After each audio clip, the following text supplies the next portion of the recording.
Okay, the second invited talk is hydrogen microvoid interaction, bridging the gap between hydrogen embrittlement and ductile failure. It's presented by Professor Zirian Zhang. Please. Thank you very much for the introduction. Once again, thanks to Miloš for the great efforts for putting together this nice program.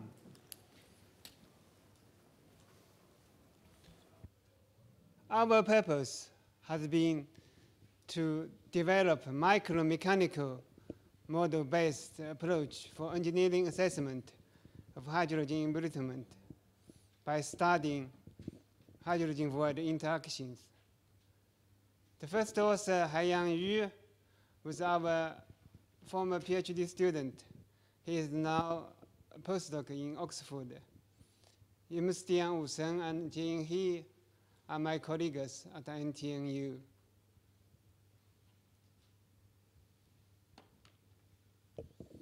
First, I would like to mention the background and motivation for our study. Then I would like to emphasize one mechanism. There are already many mechanisms available, but I would like to emphasize one mechanism, that is voiding mechanism. Voiding mechanism, I mean void nucleation, void growth, and void failure. And I would like to introduce recent results on hydrogen promoted void failure. That means we try to describe the embrittlement by the void failure. Then I would like to introduce our ongoing thoughts about developing a predictive model based on voiding mechanism. I would like to introduce our beautiful group. We have two faculty members. Jing, he is here today. And we have been working on fracture mechanics for a long, long time. We are not a hydrogen embrittlement expert. We have been looking at this problem in the last 6-7 years only. And we have another research direction called inverse fracture mechanics. That means try to maximize the failure instead of minimize the failure by developing low ice adhesion surface. We have been also working on mechanics of nanostructured materials. And in Norway, we cannot get rid of oil and gas. So we have been also working on nanotechnology for enhanced oil recovery. The motivation for our study is the life extension needs in Norway. Offshore infrastructures have reached its lifetime, 20-30 years. To go or not to go is the question. So the aging and life extension is a high prioritized area for not only for the industry but also for the authority. Among all the failure modes, hydrogen embrittlement is a long-standing challenge for the oil and the gas. And it's also a new key challenge for the coming hydrogen economy in terms of in transporting and storing of hydrogen. We have just finished one relatively large-scale project called the HEAP. Some of you may know the project. In this project, we try to develop multi-scale models to predict the hydrogen embrittlement. We developed the DFT models. We developed the MD models, cohesive zone models.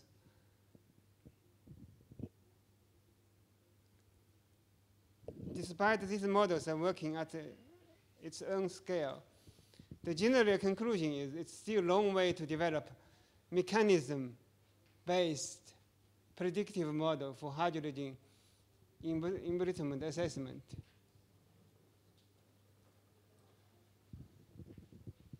Talking about the mechanism, I would like to introduce lower level mechanisms. there are about 10 mechanisms available. Most of them are still under debate. If there is only one mechanism available, our life would be much easier. I would like to pick two of them: hydrogen-induced decohesion. From the standard explanation, it's the hydrogen weakens the atomic bonds beyond a critical concentration. However, it cannot so far explain the plasticity, which is always involved in such kind of embrittlement. Another one is hydrogen-enhanced localized plasticity. Despite the ongoing debate, the textbook explanation is hydrogen shields the elastic fields of dislocation. It will promote the dislocation motion, dislocation mobility. The question is, if hydrogen can enhance the mobility of dislocation, it should enhance ductility, but it causes embrittlement. So the general understanding is that there is no clear explanation of how this mechanism leads to embrittlement. That's why we are trying to focus on high-level mechanism. That's the voiding mechanism. It is well known that voiding process is a well recognized mechanism for ductile fracture. Voiding mechanism, again, I mean void nucleation, void growth, and void failure. There are plenty of evidence which shows that voids are still present and hydrogen environment. However, the voiding process, the nucleation, growth, and failure, can be drastically influenced by the presence of hydrogen. So again, the question is it possible to develop an embrittlement model by incorporating the hydrogen void interaction? So here is a figure.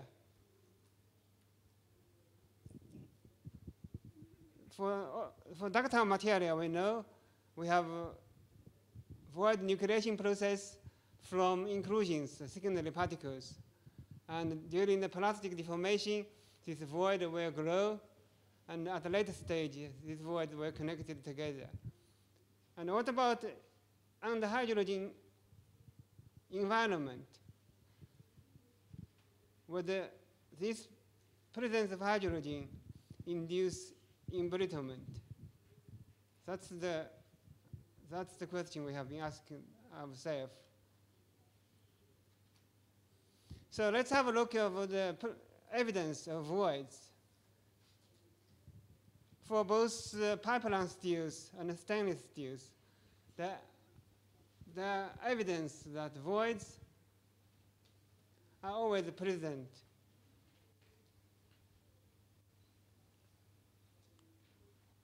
This is the case for X80, relatively high-strength pipeline steel, without hydrogen. And this is with hydrogen. This is X60 pipeline steel without hydrogen. And this is with hydrogen. For the stainless steel, here this is from our Japanese colleagues. Very nice pictures, which shows in the case without hydrogen, we have large void dimpled structures. And with hydrogen, we have smaller dimples. So there are plenty of evidence shows voids are still active in the presence of hydrogen. Then for our study, hydrogen void interaction, we have made a hypothesis. We need void nucleation. So without hydrogen, we have inclusions, we have secondary particles.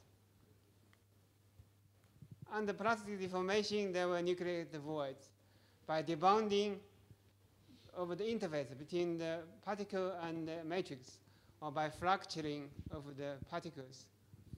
With hydrogen, this process will be accelerated. So hydrogen will promote the decohesion of the inclusion matrix interface. That's the first possibility. Will help us to nucleate the voids. Second possibility is we start with the vacancies. Dislocation plasticity will generate excessive vacancies. With hydrogen, we stabilize the vacancies. Voids can be nucleated in the presence of these excessive vacancies by diffusive process. There are many studies, both atomically and experimentally studies, which demonstrate that voids can be nucleated from vacancies. So we assume we have voids to start with. So we assume we have a void to start with. And then we use the computational cell model. We put the void in the middle and use a cell model which controls the boundary conditions. This is a classical way of studying the void growth and void coalescence. So we incorporate diffusion with Abacush UMAT HT, and with softening is U hard, and boundary condition is controlled by UMPC. And we use the diffusion analysis. I'm not going into the details. These are classical diffusion analysis. And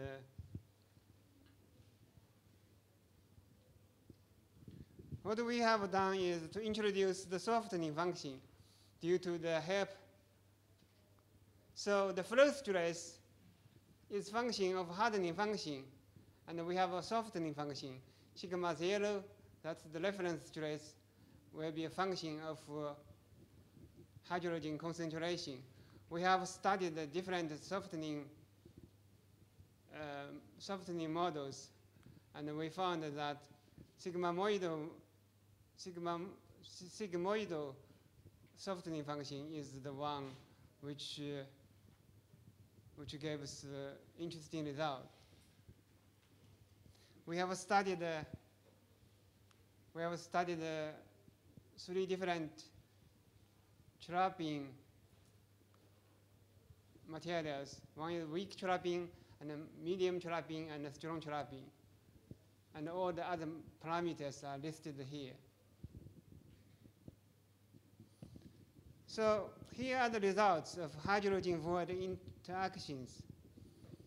For the weak trapping case, we found that the failure is followed by the classical internal necking.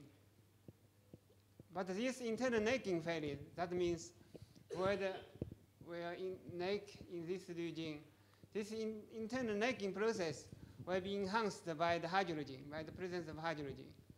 So failure will occur between these 2 voids. However, for high trapping situation, for strong trapping, instead of the internal necking mode, we discovered one localization mode, internal shearing mode, we call this, inside the unit cell. It starts from the internal surface of the void, then it propagates to the boundary in approximately 45 degrees. And I would like to mention that this is not similar as has been studied by 12 guard. 12 guard, they use global shear. Here we have internal shearing occurring inside this cell. Here computational cell means one material point. But there is no well-defined criteria to detect this internal shearing failure. So classical internal shearing failure, we have to use deformation gradient tensor. That means when the deformation gradient tensor rate inside the band over outside the band is going to infinite, then we detect this shear failure. But this is very difficult to apply to the cell model we have studied. So Haiyang here, okay, thank you. Haiyang here identified a failure with the equivalent plastic strain rate. If this goes to the peak, then it's going to the failure. So this is the most important results we have produced. For the low trapping case, for the weak trapping case, if you look at the black dots, this is the internal necking failure without hydrogen.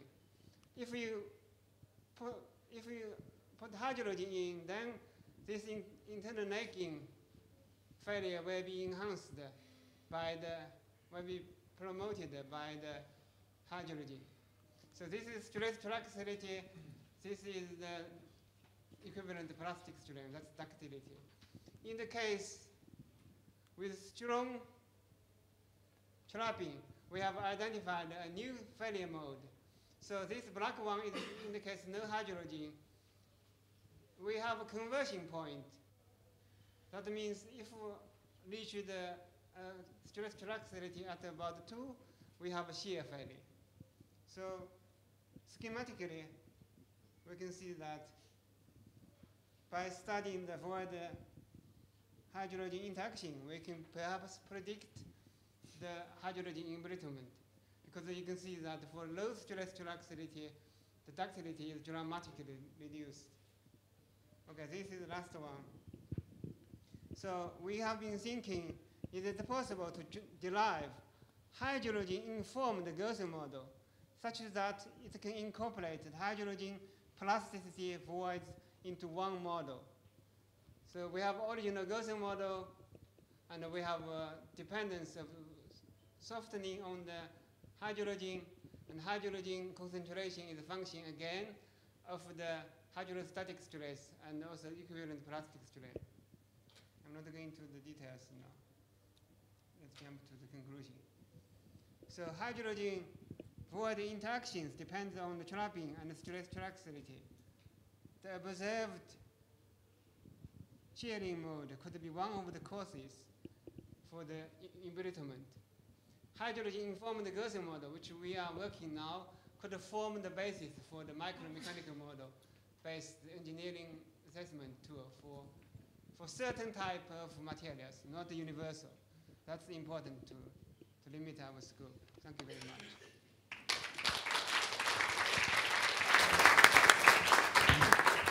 Now open for this. Yep.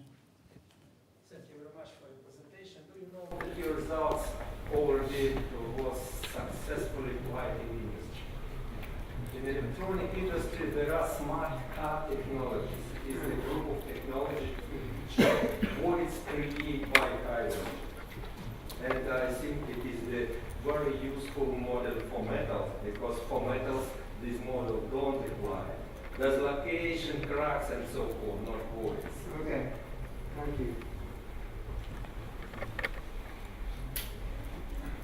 Professor Zhang, thank you very much for a very interesting presentation. I'm interested about your thinking related to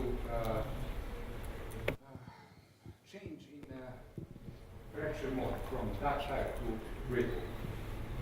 How this model explains the observed change in ductile to brittle mode? This is a very good question. Since, in fact, we are dealing with transgranular fracture.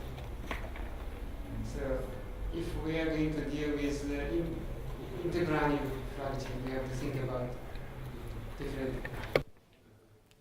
Last short question. You never look in this direction, so it's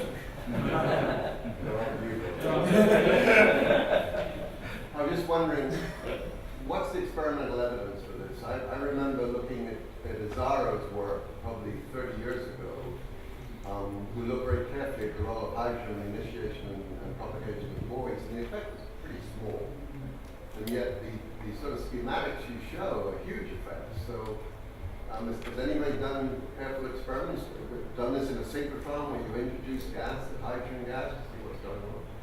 And just looking at the size of the voids is not really particularly inspiring. Here, this is from Julie, MIT's work, published in ductile. They found that even the flux surface is flat. But if you look carefully, more in the low scale, you still have dimple type structures. Well, I know that, but I think you could do this in real time now and see this, in situ. I think that would be, if you build a model with such intensity, I think some experimental evidence of the real time process.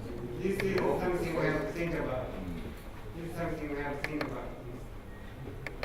The electrons, the same nanovoids propagate to microvoids and after that in cracks.